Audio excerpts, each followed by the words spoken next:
Queridos, abram em 2 Pedro, segunda carta de Pedro 3, versículo 9.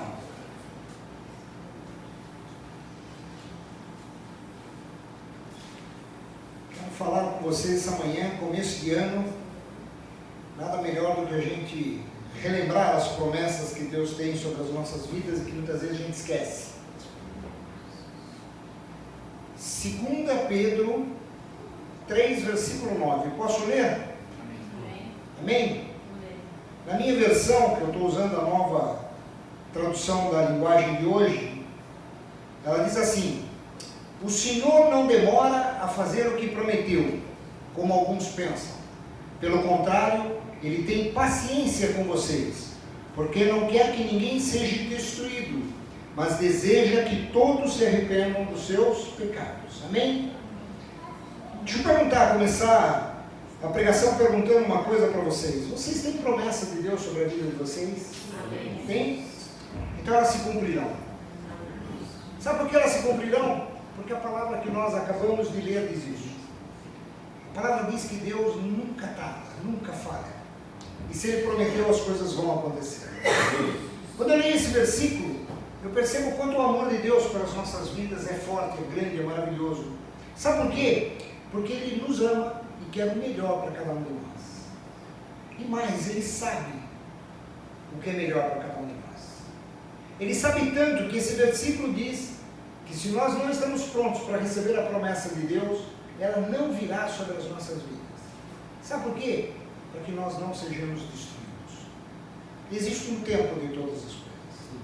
E esse tempo, muitas vezes, nós precisamos entender. Porque se nós ganharmos alguma coisa e não estivermos preparados para administrar o que nós ganhamos, isso pode nos tirar da presença de Deus.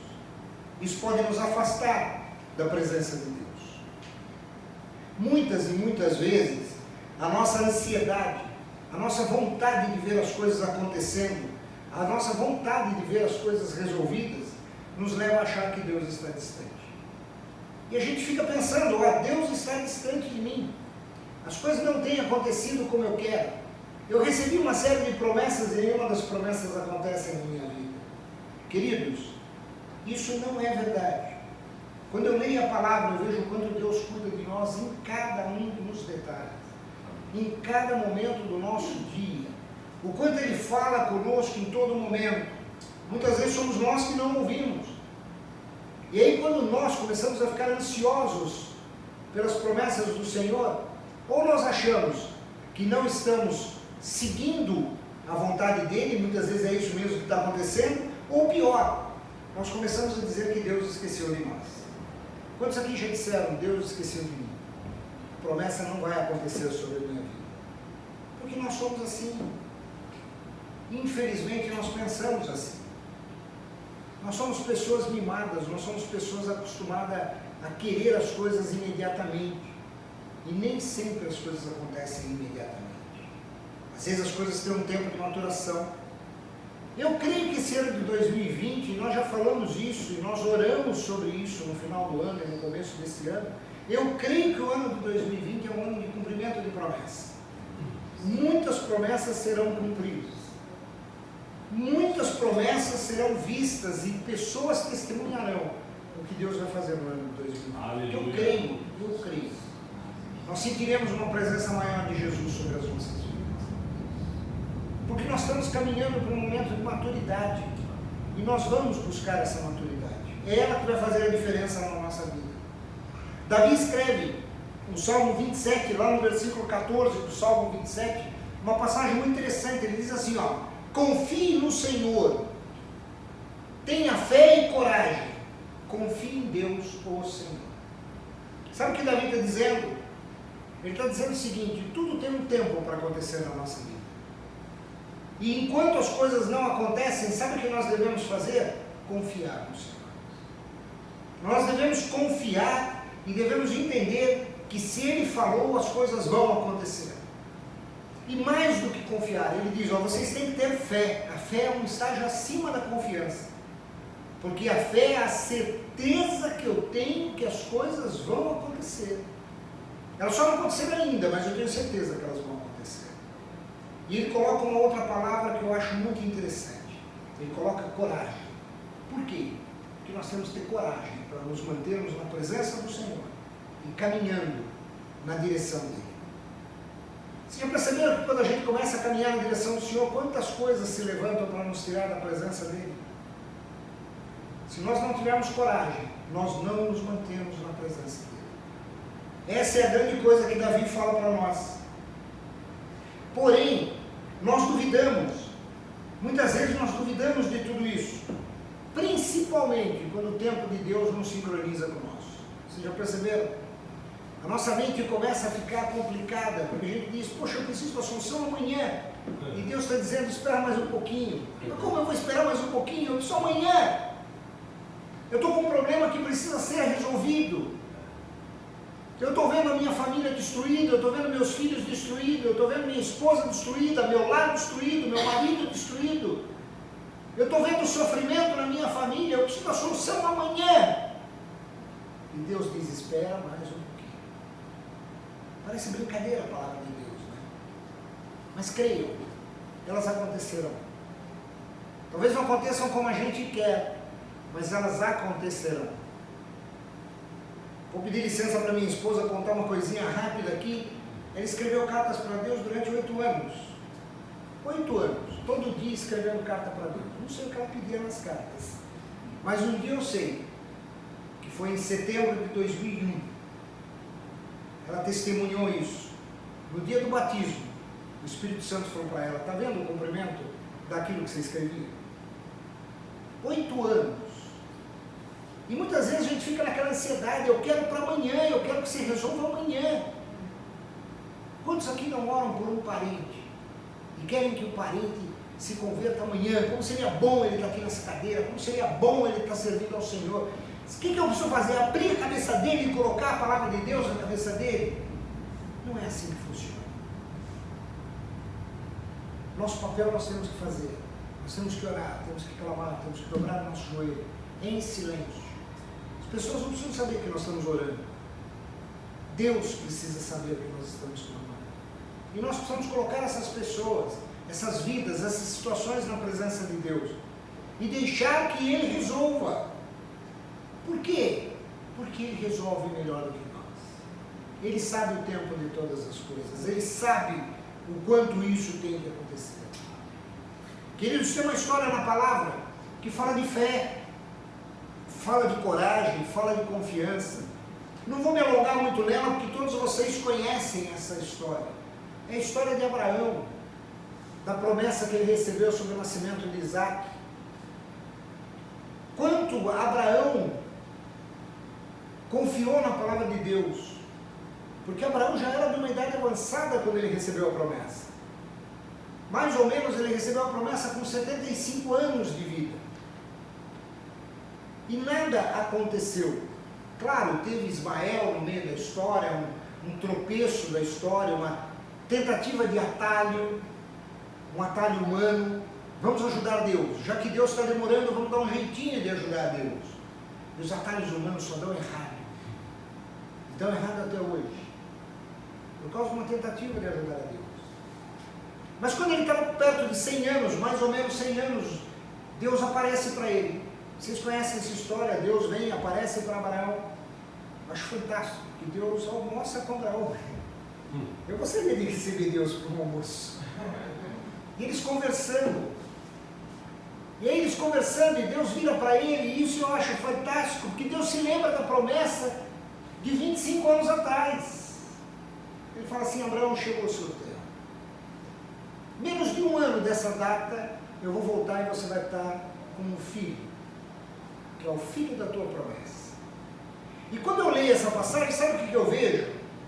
Isso está lá em Gênesis 18, depois você lê, do versículo 1 ao versículo 15. Abraão não fala nada. Abraão aceita. E aceita numa boa, quando Deus fala para ele. Mas tem um ponto que eu queria destacar lá no versículo 12. O versículo 12 de Gênesis 18 diz que Sara estava vindo atrás da porta. Curiosa ela, né? A curiosidade matou o gato, a gente tem que tomar cuidado. Mas ela estava lá ouvindo a conversa de Deus com Abraão. E quando Deus fala, Abraão, menos de 1 ano eu volto e você vai ter um filho. Sabe o que Sara faz? Sara dá risada. Ela fala, Deus segurou.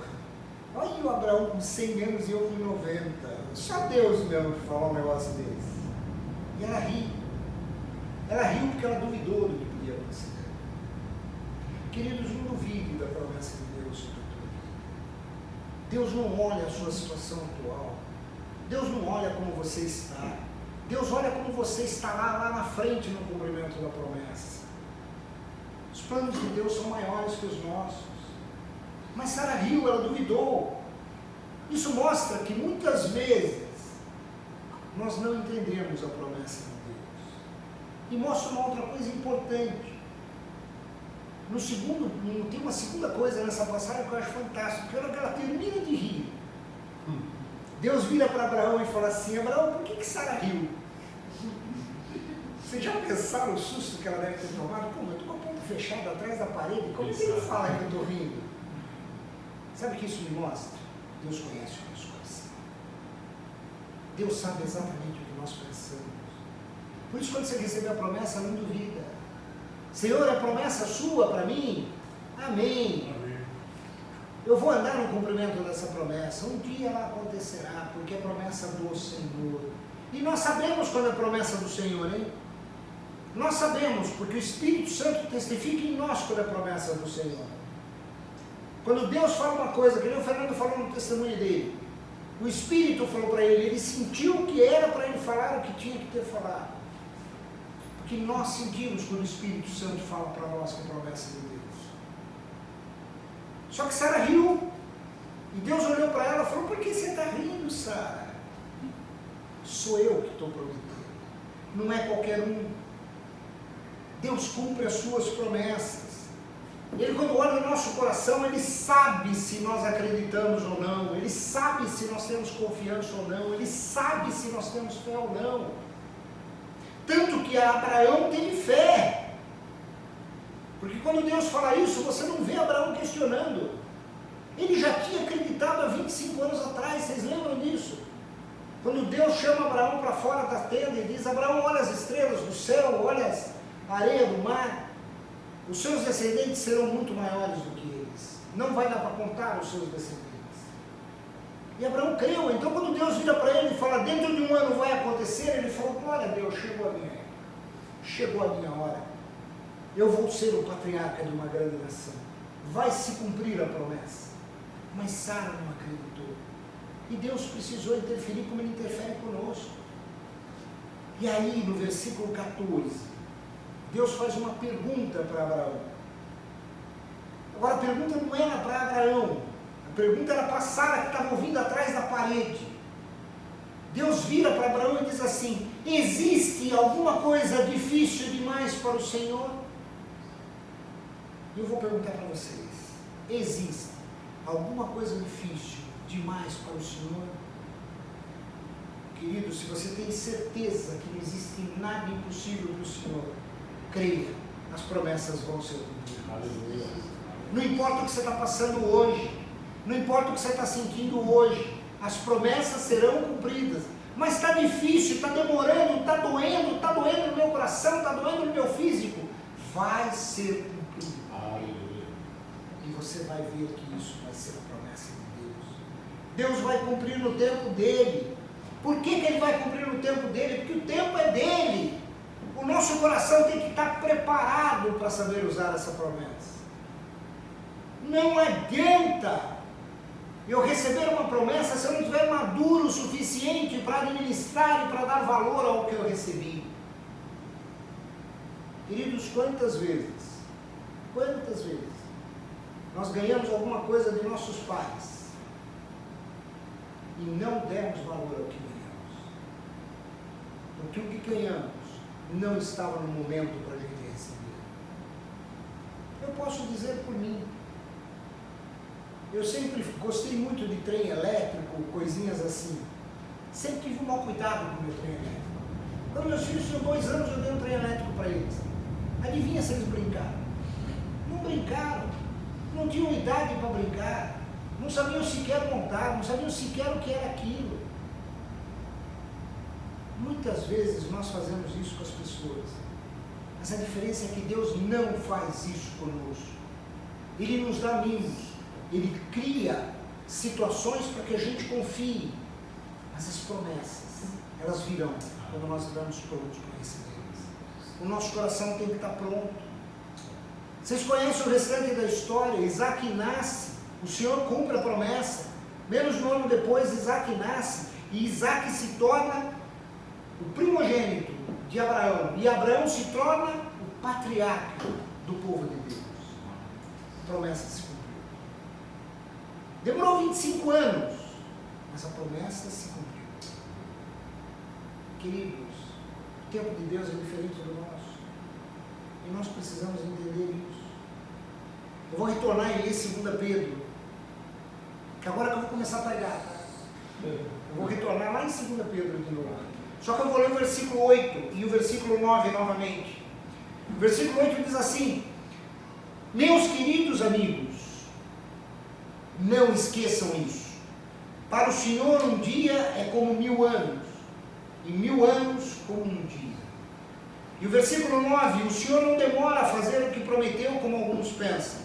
Pelo contrário, Ele tem paciência com vocês, porque não quer que ninguém seja destruído, mas deseja que todos se arrependam dos seus pecados.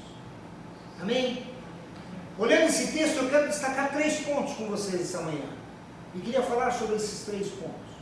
O primeiro ponto que eu queria destacar nesse texto: o Senhor nunca se atrasa. Está escrito claramente: o Senhor nunca, eu vou repetir, nunca se atrasa. E onde é que está isso na promessa? No comecinho do versículo 9. Ele diz assim: o Senhor não demora a fazer o que prometeu, como alguns pensam. Ele não se atrasa. Se o Senhor nunca se atrasa, por que nós temos essa inquietude tão forte dentro de nós? Por que nós ficamos tão inquietos? Por que nós somos tão ansiosos quando uma coisa não sai como nós gostaríamos que saísse?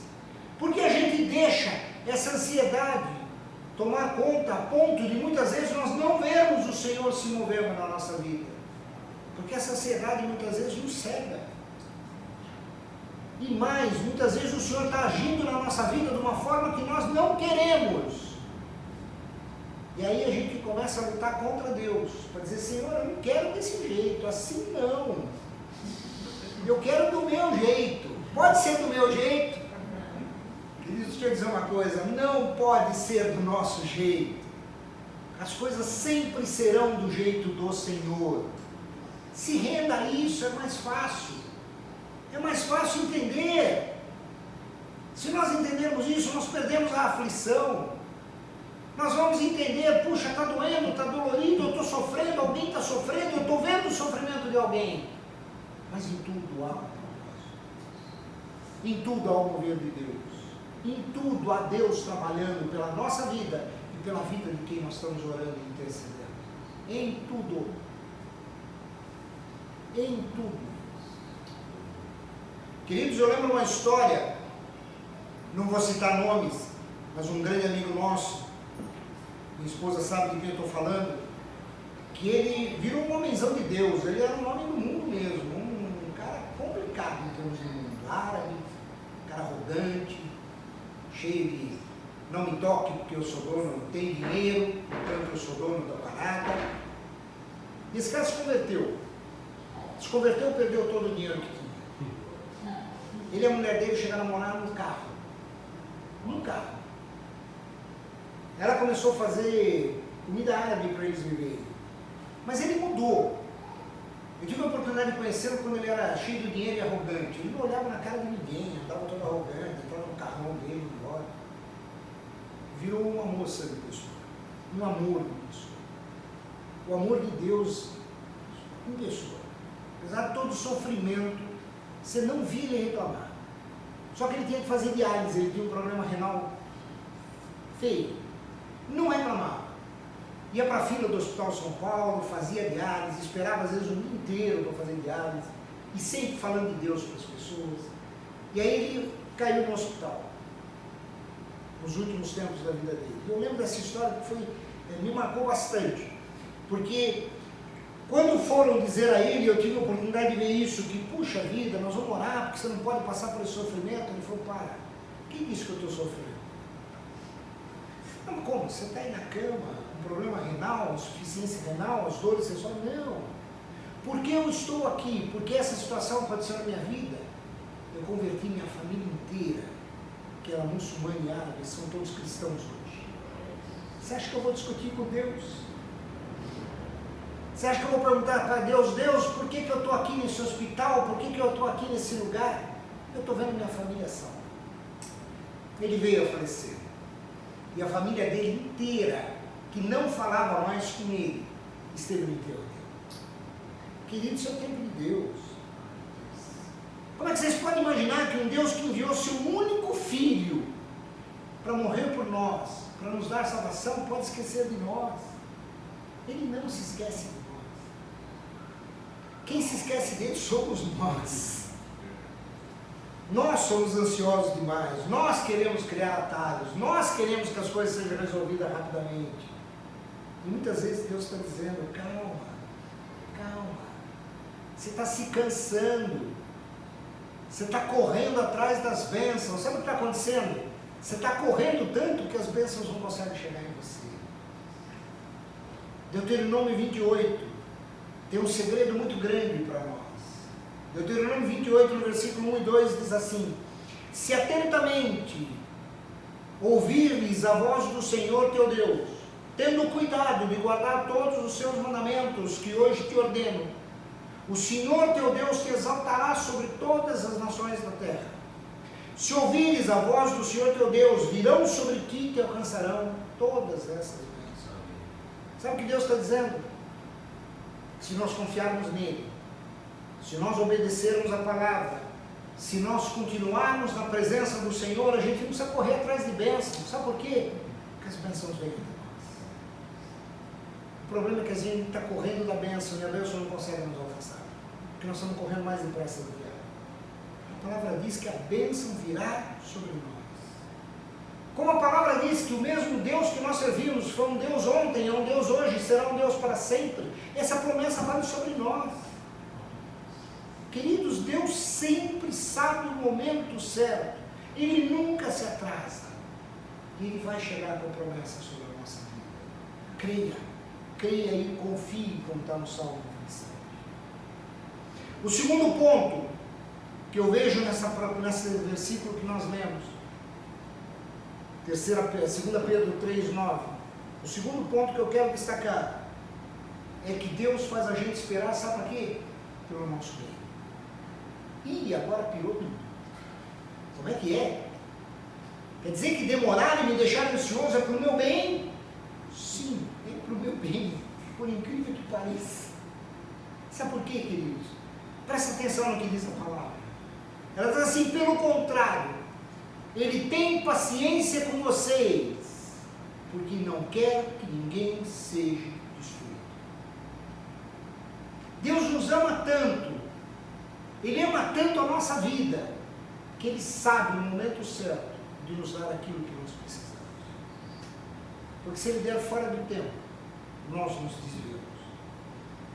Deus sabe que se nós recebemos a bênção, sem estarmos prontos, essa bênção pode virar uma maldição na nossa vida. E nós seremos destruídos por ela. Queridos, deixa eu perguntar uma coisa para vocês. Porque quando eu estava preparando a palavra, Deus perguntou para mim. Será que nós nunca pedimos algo? Oramos, clamamos e com o tempo percebemos que se a bênção tivesse vindo no tempo que nós pedimos, provavelmente a gente estaria em outro lugar? Eu às vezes fico pensando que se Deus tivesse me dado tudo o que eu pedi, quando eu me converti lá por 2001, 2002, se Ele tivesse me dado toda a prosperidade que um dia falamos sobre a minha vida, se Ele tivesse me dado tudo, eu não sei se eu estaria aqui hoje. Eu não sei se nesse sol gostoso eu não estaria na praia, estaria viajando, estaria em algum lugar. Deus sabe o tempo que Ele deve cumprir a promessa na nossa vida. Ele sabe exatamente quando e como Ele deve fazer. Essa é a paciência de Deus. Ele tem mais paciência conosco do que nós temos com nós mesmos. E nós precisamos entender. Deus nos conhece no detalhe. No detalhe. Se você acha que Deus não conhece, não, mas Deus não conhece, Deus não sabe o que eu estou precisando, Deus não entende o que eu estou passando. Deixa eu ler o Salmo 139 para vocês.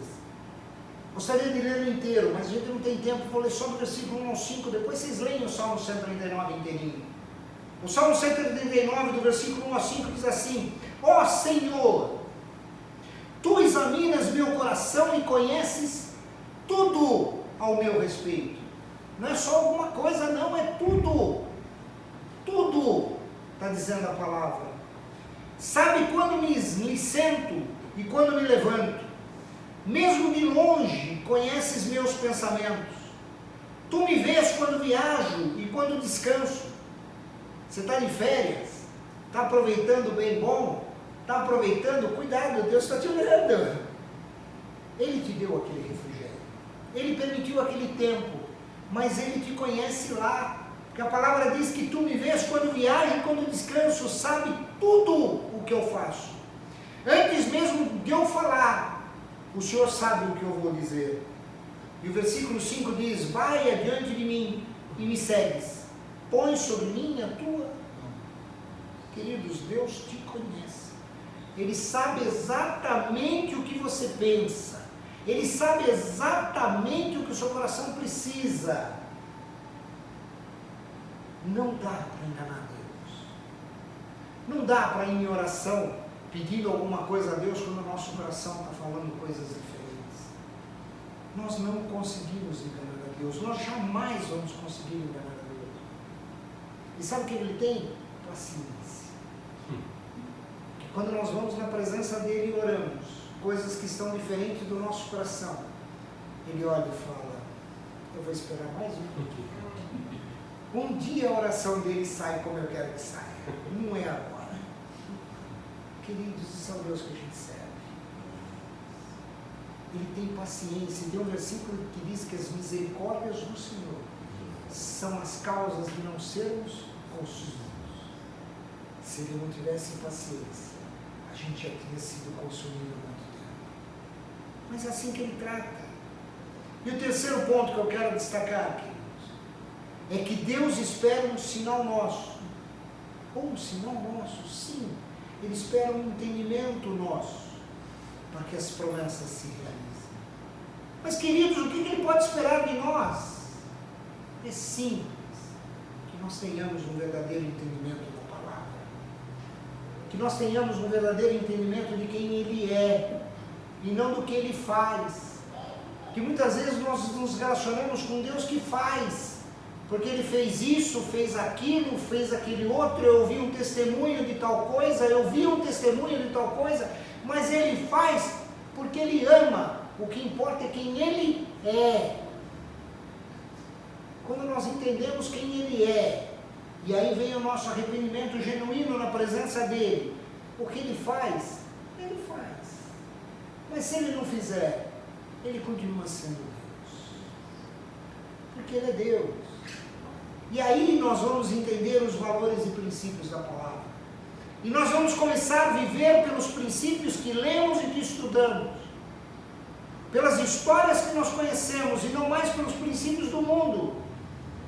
E aí vai ser tão natural na nossa vida que nós vamos perceber que tudo aquilo que não agrega em nós, tudo aquilo que de alguma maneira nos leva mais longe de Deus, tudo aquilo que de alguma maneira nos afasta, nós vamos começar a renunciar, naturalmente. Não é nada forçado. Não é uma coisa que eu preciso forçar para que eu faça. Porque naturalmente minha vida vai reagir dessa maneira. Naturalmente eu vou olhar uma situação e falar: o que Jesus faria nessa situação? Não é bom que eu faça. Mas aí nós vamos ter que ter coragem. Porque muita gente vai dizer: como você não vai fazer? O mundo inteiro faz. Você vai ser bobo? Você não vai aproveitar? Não, eu não vou aproveitar. Eu tenho que ter coragem para dizer: não, eu não vou fazer como todo mundo faz. Porque a palavra de Deus começa a fazer rema no meu coração. Ela começa a me transformar, ela começa a mudar o meu jeito de pensar e olhar as situações ao meu redor. Agora deixa eu dizer uma coisa, não significa ser radical. Não significa, não, então eu vou para um lugar e ficar só dentro da igreja, vou ficar só num cantinho, só vou ficar ali sem fazer nada, não assisto mais televisão, não leio mais nenhum livro, não faço mais nada. Se bem que tem tanta porcaria na televisão hoje em dia que eu não sei se vale a pena muito assisti-la, mas de qualquer maneira ainda tem alguns bons filmes que a gente pode assistir. Eu já falei para vocês, tem muita gente que diz assim, não, quando você se converte você só pode ver filme evangélico, ler livro evangélico. Não! Tem muito filme bom. Eu já falei, todo mundo diz que a Disney é meio satânica, não estou querendo entrar nesse ponto aqui, mas tem desenho da Disney que mostram umas coisas fantásticas. Eu assisti Kung Fu Panda 2, tem umas lições de vida no Kung Fu Panda 2 que é impressionante. Que mostra como você deve se levantar de uma situação, como você deve se posicionar, como você deve buscar ser você mesmo e não quem o mundo acha que você é. Situações fantásticas. Não, você não pode assistir, como é que era? Uma vez eu ouvi isso, não pode assistir Senhor dos Anéis. Pô, Senhor dos Anéis, o Tolkien que escreveu o Senhor dos Anéis é um dos maiores cristãos que tinha. E ele escreve o Senhor dos Anéis para mostrar a luta do bem contra o mal. Então nós temos que tomar cuidado, não é esse radicalismo que eu estou fazendo. O que nós não podemos ser é religioso. Nós não podemos nos fechar de tal maneira que diga assim, não, Jesus só está comigo e com aqueles que pensam exatamente como eu. Não é assim, queridos. Se eu começar a pensar dessa maneira, eu não vou levar a palavra de Deus. Eu não vou conseguir sentar com as pessoas. Eu não vou conseguir ver uma pessoa que está na rua e dizer, não vou nem perder tempo de falar com ela. Esse cara aí está aí porque quer. Está aí porque decidiu resolver essa vida. E nós vamos julgar as pessoas. O problema dos religiosos é que eles julgam. E Jesus diz, não julgais para não seres julgados. Não podemos ser religiosos. Não podemos nos reunir num grupo e falar só nós temos a verdade. Porque senão a gente não contamina os outros. E Jesus sabia disso. Olha como Jesus conhece a natureza humana. Quando ele está no Getsemane, na última noite dele antes de ser preso, ele faz uma oração. Está lá em João 17, é chamada oração sacerdotal. Jesus pede uma série de coisas para o Pai, ele fala coisas maravilhosas nessa oração. Recomendo que vocês leiam, é muito legal essa oração que Jesus faz. Podia dizer que ele escancara o coração a nosso respeito, ao que nós somos, ao que nós precisamos. Mas tem um trecho que está lá em João 17, do versículo 15 ao 19, que ele está orando ao Pai e ele diz assim, não peço que os tire do mundo, mas que os proteja do maligno. Eles não são desse mundo, como eu também não sou. Consagra-os na verdade, que é a tua palavra. Assim como tu me enviaste ao mundo, eu os envio ao mundo. E eu me entrego como sacrifício santo por eles, para que sejam consagrados na verdade. Queridos, quando nós começamos a entender a verdade da palavra, nós começamos a ser transformados. Porque isso entra no nosso coração, nós começamos a entender quem nós somos em Deus e o que Deus espera de nós. E nós começamos a entender as verdades da palavra. Sabe o que eu chamo isso? Eu chamo de maturidade cristã. Nós começamos a ser maduros. Nós começamos a entender que a oração de um justo muito pode no seu efeito. Nós começamos a entender que Deus ouve as nossas orações. Nem sempre Ele responde na hora, mas Ele sempre responde. E nem sempre Ele responde como a gente quer, mas Ele responde. E aí eu começo a me relacionar com Ele com maturidade. Eu começo a entender quem Ele é. Eu não fico mais ansioso. Pô, mas tem que ser amanhã. Não, não tem que ser amanhã. Se não for amanhã, vai ser no tempo que Deus quiser. Pô, mas e amanhã o que faço? Pede a Deus uma estratégia. Ele vai te dar uma estratégia. Se você tiver que ir conversar com alguém, se você tiver que ir fazer alguma coisa, Deus vai te dar a estratégia do que tem que fazer. Mas a promessa vai se cumprir. E aí a gente começa a agir por fé. E não mais por vista. Eu consigo entender que eu tenho que colocar Deus em primeiro lugar. Eu consigo entender que quando Deus está em primeiro lugar, a minha vida é melhor. Ah, mas as ondas param de vir, a tribulação para de vir. Não! Mas eu entendo que Ele está comigo no meio dessa situação. Eu entendo que mesmo no meio do vendaval Ele está comigo. Como diz o Salmo 23, mesmo que eu passe pelo vale da sombra da morte, Ele vai estar lá junto comigo. Eu não estou sozinho mais. E se eu não estiver sozinho mais, eu posso enfrentar com mais coragem as situações que vêm. Essa é a maturidade. E aí o que vai mover a nossa vida, sabe o que é? Não são mais as promessas de Deus. É a presença de Deus. Ah, mas e as promessas? Elas vão acontecer. Sabe por quê? Porque a palavra diz que Ele é galardoador, Ele gosta de abençoar aqueles que o amam. E a partir do momento que nós entendemos isso, Ele abençoa. Só que nós não vivemos mais pela bênção. Nós vivemos porque Ele está presente em nós. Porque Ele está junto conosco. Nós chegamos num ponto de maturidade que chegou Sadraque, Mesaque e Abednego. Vocês conhecem essa história? Está lá em Daniel 3. Quando o rei fala para eles, eu vou jogar vocês na fornalha. Eles viram para o rei e falam, pode jogar. Pode jogar. Eu não vou fazer o que você quer. Porque o que você quer vai contra o que meu Deus me ensinou. E eu não estou sendo religioso. Eu sei quem é o meu Deus. Eu sei até onde eu posso ir. Eu sei até onde eu posso fazer. Aqui estourou o limite. Me prostrar eu não vou. E lá em Daniel 3, no versículo 16 ao 18, a palavra diz assim: Sadraque, Mesaque e Abednego responderam: ó Nabucodonosor, não precisamos nos defender diante do rei. Quando nós temos maturidade cristã, a gente não se defende mais. Sabe por quê? Uma vez eu ouvi uma frase muito interessante. E às vezes é difícil pôr ela em prática, mas é uma frase muito verdadeira. Ela diz assim: não se justifique.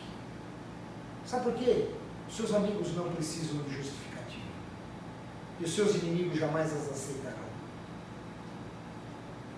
Então, queridos, nós temos que entender quem nós somos e o que fazemos. E Deus entende. E Sadraque, Mesaque e Abednego entenderam quem era Deus. Ele diz: eu não preciso me defender diante do rei. Eu preciso é viver perante o meu Senhor.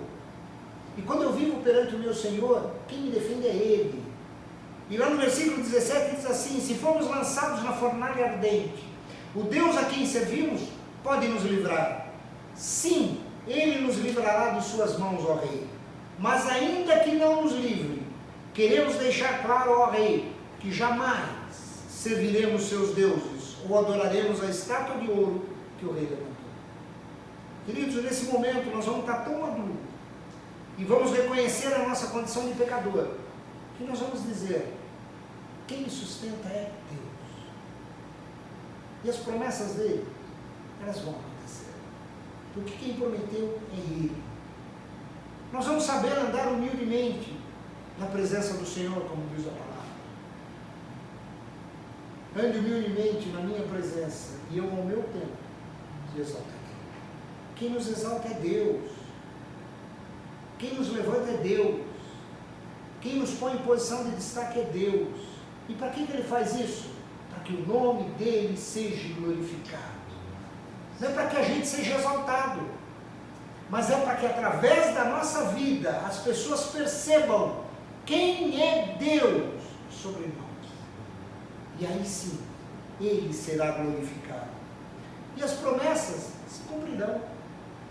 E quando elas se cumprirem, sabe o que vai acontecer? Nós não vamos ser arrogantes com as promessas.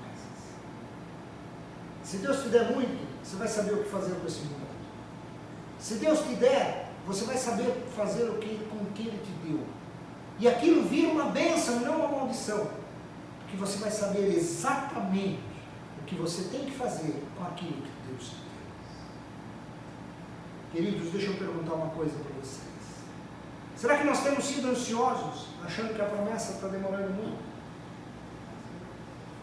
Será que nós temos procurado ajudar Deus de alguma maneira, criando atalhos? Criando como Sara pegou a escrava dela e disse o seguinte: vamos ajudar Abraão aqui, coitadinho, ele está precisando de um atalho aqui. Deus está demorando demais, eu vou dar um atalho. Será que nós estamos criando atalho? Ou será que nós temos confiado? Ou será que nós temos confiado a ponto de desenvolver uma fé madura? Uma fé que sobrevive, uma fé que nos dá coragem de manter em frente. Há muitos anos atrás, eu recebi uma dessas coisinhas, dessas notas que a gente recebe pela internet, uma história muito interessante de um ferreiro. Não sei quem leu, não sei, há muito tempo circulou pela internet. Diz que tinha um ferreiro e ele se converteu a Deus. E ele continuou lá fazendo as suas espadas, fazendo ferraduras para cavalo, fazendo as suas obras como o ferreiro faz, suas obras de cutelaria. Só que com o tempo, ele foi perdendo um pouco daquilo que ele tinha, nada similar ao que acontece muitas vezes quando a gente vem para o Senhor. E um belo dia chega aquela amiga entre aspas, aquele amigo entre aspas, que olha para ele e faz assim, fala assim: puxa, antes de você conhecer a Cristo, você tinha mais coisas, você tinha mais condições financeiras, você tinha uma série de situações.